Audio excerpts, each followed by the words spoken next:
ও SMS দেখার পর আমি আমার ছোট ছেলে চিৎকার দিয়ে উঠেছিলাম যে জিপিএ 5 ও বলে কি দাঁড়াও আমি এখনো বিশ্বাস করতে পারতেছি না, দেখে নেই নেটে তারপর ভালো করে এই কান্না চলে আসছে চোখে যে জিপিএ 5 পেয়েছে, এই আনন্দ। জিপিএ 5 পাওয়াটা কি আসলে সাফল্যের সিঁড়ি পার হয়ে যাওয়া? না, সাফল্যের সিঁড়ি না, এইটাতে সাফল্যের সিঁড়ি না, এটা রেজাল্ট, ও পরীক্ষা দিয়েছে কষ্ট করে, সেটার জন্য একটা ফল পেয়েছে, সেটাই একটা আনন্দ। কিন্তু সাফল্যটা হলো ও এখন ভর্তি হবে কোথায়, সেটা নিয়ে পড়াশোনা করে কোথায় যেতে পারে, সেটাই হলো সাফল্য। এবার অ্যাকচুয়ালি ডিফিকাল্ট ছিল জিনিসগুলো, মানে কোয়েশ্চেন গার্ড থেকে শুরু করে সবকিছু মিলে সবকিছু ডিফিকাল্ট ছিল। তো যারা পেয়েছে তারা তো অনেক হ্যাপি, আর যারা পায়নি তাদেরকেও মানে বলা যায় না যে তারা হচ্ছে এফর্টস দেয় না বা কিছু, তারা দিয়েছে কিন্তু সবকিছু মিলিয়ে হয়তো বা পায়নি। হ্যাঁ, একটু হার্ড ছিল জার্নিটা।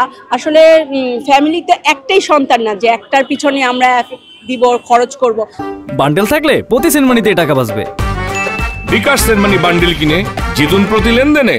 আমাদের অনেক আরেকটা সন্তান থাকে, তাকেও ভালোভাবে মানুষ করার জন্য চেষ্টা, কিন্তু খরচটা প্রাইভেটগুলা বলেন, এই যে আমাদের নামি দামি কলেজ, এগুলাতে খরচ বেশি হয়ে যায়, সবাই একটু হিমশিম খেয়ে যায়, আমাদের আয়ের থেকে খরচটা বেশি হয়ে যায়। তাই একটু শিক্ষার ব্যবস্থাটা যদি আরেকটু কম খরচের মধ্যে আনা যায়, তাহলে দেখা যায় যে অনেক মা বাবাও ভালোভাবে পড়াশোনা করাইতে পারে। দেখা যায় কোচিংয়ের জন্য অনেক খরচ করতে হচ্ছে আমাদের, কোচিংগুলোর জন্য না দিয়ে আমাদের কলেজে যদি আরেকটু ভালো বেটার ক্লাসগুলো দিতে পারে, দেখা যায় বাইরে আমাদের দৌড়াতে হবে না, কলেজ করে ওরা বাসায় পড়ে এনাফ রেজাল্ট ভালো করতে পারবে। এটা অনুরোধ সবার কাছে যে টিচারদের যেন উদ্যোগ থাকে ভালোভাবে পড়ানোর জন্য, সেটা করলে আমাদের ভবিষ্যতে বাচ্চাদের জন্য অনেক উন্নত হবে।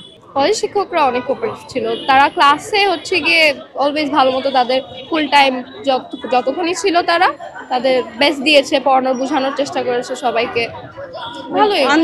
আমাদের জন্য সময় এটা একটু বাসায় যেয়ে কি করবে? বাসায় যে আসলে কিছুই করার নাই, এখন এই মোমেন্টটাই যা এনজয়, পড়াশোনা করবেন না? ওইটাই আর কি, কিছু করার নাই বলতে ওইটাই আর কি, এখন মানে আনন্দটা শেষ এইটুকু পর্যন্ত। আজকে যেও আবার পড়তে হবে। হ্যাঁ, আজকে যেও পড়তে বসতে হবে, এখনো শেষ হয়নি, এই 2 মাস টানাই পড়তে হবে। একটা কিছুতে লক্ষ্যে পৌঁছাতে গেলে এখন এই 2 মাস অনেক কষ্ট করতে হবে। একটা ভালো সন্তান উত্তম ভাবে বড় হয়ে নিজের দেশের জন্য কিছু করতে পারবে, মা বাবার জন্য কিছু, তখন মনে করবো যে ও একটা সাফল্য সন্তান হয়েছে। আপনি কি করতে চান যার ফলে মনে হবে যে হ্যাঁ, আমি আমার মা বাবার মুখ উজ্জ্বল করতে পেরেছি এবং দেশের জন্য কিছু করতে পেরেছি?